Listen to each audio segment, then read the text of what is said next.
大家好，我是电脑阿达。那大家也知道啊，阿达开箱介绍过许多东西啊。那其实这1、2年啊，都开始有一个趋势，那就是环保。不知道是不是因为苹果带起了风潮啊？现在很多产品都走向环保路线，举凡环保材质的包装、环保材质的机身，甚至啊，连配件就干脆不给了，不给就算了，售价还没有因此减低。有时候啊，消费者真的很弱势啊。那今天为大家介绍这个产品呢，它就是一台啊，从包装到机身，全部都是环保材质打造，来自邦康啊所推出的 TheBook 永续设计 HD 投影机，也是啊邦康旗下第一台投影机产品。这个品牌现在走路线就是健康永续，力求让产品对环境的影响降到最低，所以它大部分的包装啊、机身材质啊都采用环保材质，但是它的规格跟软体还是继承 OVO 家族强大的智慧影音生态。所以啊，还是可以享受到 OVO 强大的技术。好，那接下来我们直接开箱。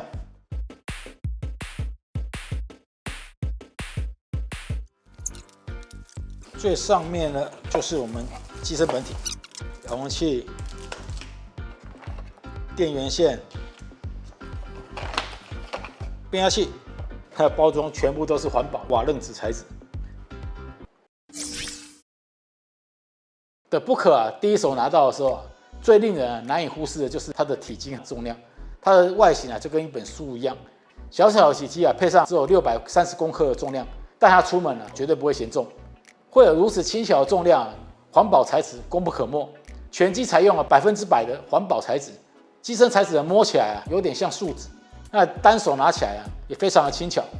虽然是环保材质打造啊，不过啊，却没有影响到这整机的质感。黑配墨绿色一个点缀啊，机身还有一点微微的光泽，十分的典雅。那在一些配置上，机身上方啊有一些实体按键，提供啊没有遥控器或者找不到遥控器的时候，另外一种操作选择。那在它的机身侧面呢，配置手动对焦环。这台机器啊，它只能手动对焦，并没有自动对焦。那它的对焦距离啊，最近大概30公分左右。那在它的机身另一侧有散热孔，搭载啊超静音高效的散热系统，在使用期间的噪音啊也相当轻微。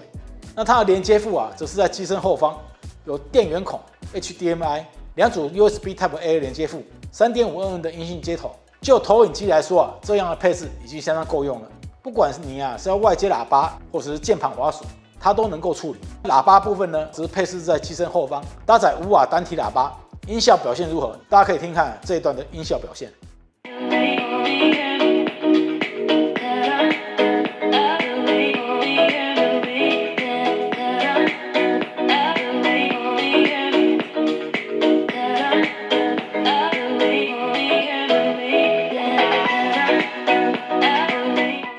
这么小的体积啊，能有这样的音效输出，我觉得是相当不错的。如果你想要更好的音效表现的话，直接外接一个有线喇叭，或者是透过蓝牙连接一个蓝牙喇叭来进行收听。同时间，它也可以作为蓝牙音箱来使用。在内建的蓝牙音响模式下，它可以关闭画面来直接做播放。在它的底部角落啊，有4颗止滑垫，可以增加放置在桌面上的稳定度。中间是有一个1/4寸的螺孔，可以锁上脚架来使用。那接下来我们来讲到投影机的主轴，就是投影表现。那先透露一下这台的定价，我只能说啊，非常的甜。再加上啊，现在有超低的预购价，还有专属的优惠码，用这个价格啊去买它的投影机啊，其实啊选择相当的少。这台价格虽然看起来很低啊，但是规格啊并没有少给你哦。这台投影机它支援4K 影像输入、720p 的输出、300 ANSI 流明投影。单就这样的体积跟价格来讲啊，它的表现算是很突出了。那画面啊，也比一些伪 1080p 的投影机还要来得好一点。那投影尺寸啊，最高啊支援120寸，但是最佳的投影画质啊，个人是觉得大概是60寸表现会最好。买 OVO 或者是邦康系列的投影机啊，最具特色就是这个 OVO tvOS 这个系统，阿达已经介绍过很多次了。在这个系统里面啊，你可以看正版的第4台。不过呢，这部分呢，它是要收费的，大家可以看这个收费表。虽然啊第4台要钱，不过它内建了许多啊不用钱的 YouTube 的频道，像一些新闻台的频道，所以光看那些也相当够看了。TheBook啊，它搭载的是64位元的处理器，还有2GB 的 RAM， 操作速度啊，我是觉得还算流畅。在一些设定的部分呢，它是支援 2.4G 跟5G 的 WiFi 连线能力。梯形修正部分呢，也支援自动修正跟手动修正。比较特别的是啊，TheBook它的机身采用环保材质以外，系统节能这块，它也另外下了一点功夫。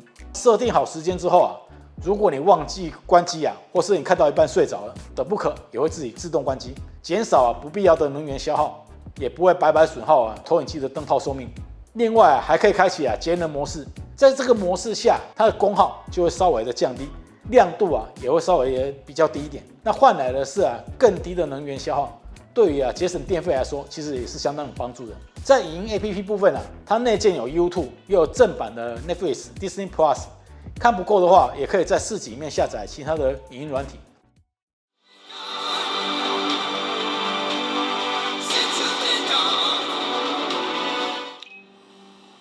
想象一下，你坐在这张椅子上，被人控制，生命受到威胁。